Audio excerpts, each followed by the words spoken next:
Welcome back to my top 10 series. Usually we talk about rides or soundtracks, but everyone knows that the Disney dollars are in the food content.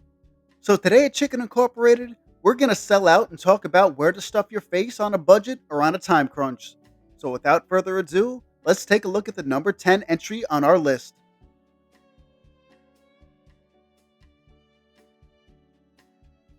Nothing about this place makes any sense.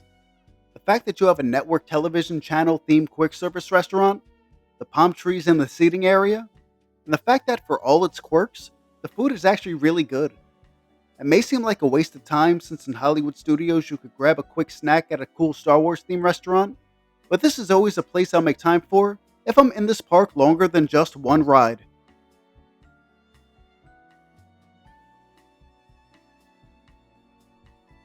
I spent 3 quarters of my life seeing this restaurant closed, but to my surprise on my last few trips, it was actually open. Pinocchio's Village House really just serves different variations of flatbread pizzas. It's not really reinventing the wheel or anything, but for me, there's two big draws to eating here. First are the paintings on the wall, so if you're a Pinocchio fan, I think that's a must do. But secondly, this place is also connected to It's a Small World. It's separated by a giant window, so you can enjoy your food while watching people float by as they embark on their small journey. For some people, it may even be better to watch It's a Small World than be subjected to its music.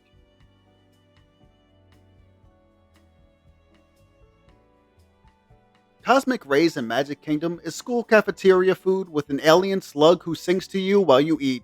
By no means is this fine dining, but it gets the job done when you inevitably get hungry in Tomorrowland.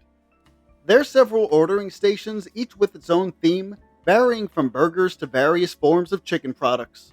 It does have a fairly big condiment bar, so you can fill up on all your toppings. It's always a place I stumble into at least once a trip. Perhaps the previous two entries had better food, but nothing beats eating your reheated burgers while listening to the dulcet tones of Sunny Eclipse.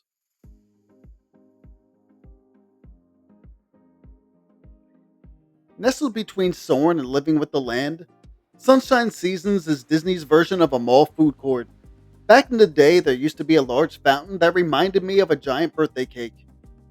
I can remember sitting here as a kid looking up at the ceiling watching the hot air balloon display.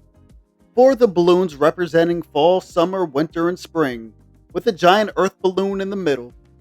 I remember pointing this out to my cousin, to which he replied, "Yeah, dummy, why do you think it's called Sunshine Seasons?" It's been 6 years as of this recording, and I still haven't recovered from that comment. Anyway, the food is decent and it has a big selection.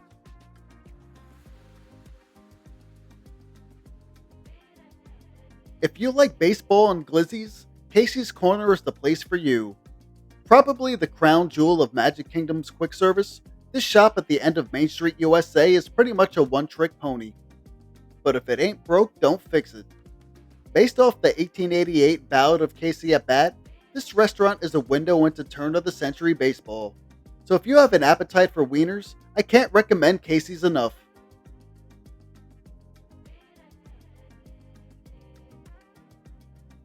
Pecos Bill is a nice little Tex-Mex restaurant, and its salad bar alone puts it in the top 5.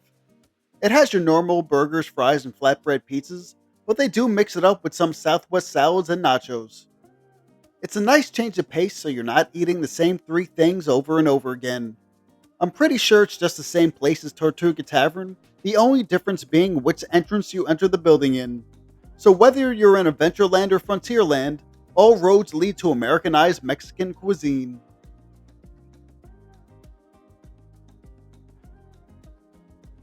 Tucked away in the back left corner of the Japan Pavilion is the best quick service spot in Epcot. Accented by flowing rivers, waterfalls, and shallow pools, this small restaurant can be a secret to even the most seasoned Disney fans. Instead of your usual three foods of doom, you could treat yourself to some sushi, curry, or a steaming hot udon soup in 100% humidity.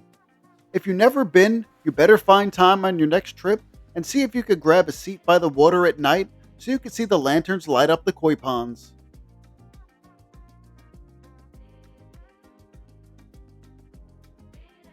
I got some pushback for not including Galaxy's Edge on my top 10 lands in Disney World list.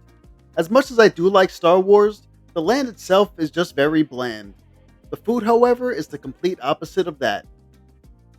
At my first and only meal at Docking Bay 7 was the pot roast, and I have to say it was almost as good as my mom makes. Just don't tell her I said that. But Angry Mother and lackluster Star Wars inclusion aside, go and travel the 12 parsecs to Docking Bay 7 and get yourself some food.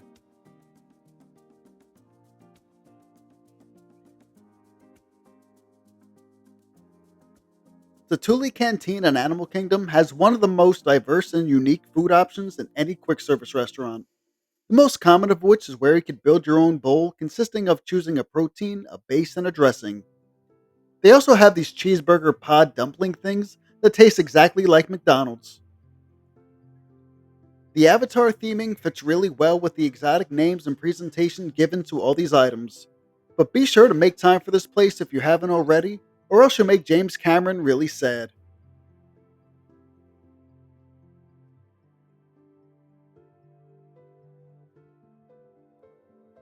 If you watched my video on the top 10 lands in Disney World list, you know that I mentioned Columbia Harbor House and Liberty Square as a family tradition.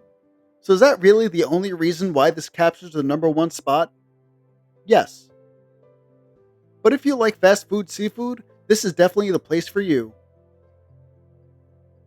This restaurant offers lobster rolls, fried shrimp, maple salmon, New England clam chowder, and their lemonade slushy that's been around for as long as I can remember.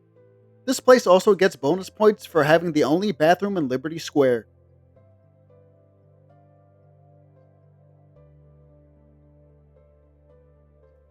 But that'll do it for this episode.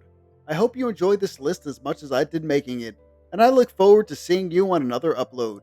So until next time, drop a like if you enjoyed this, subscribe if I earned it, and thank you for watching.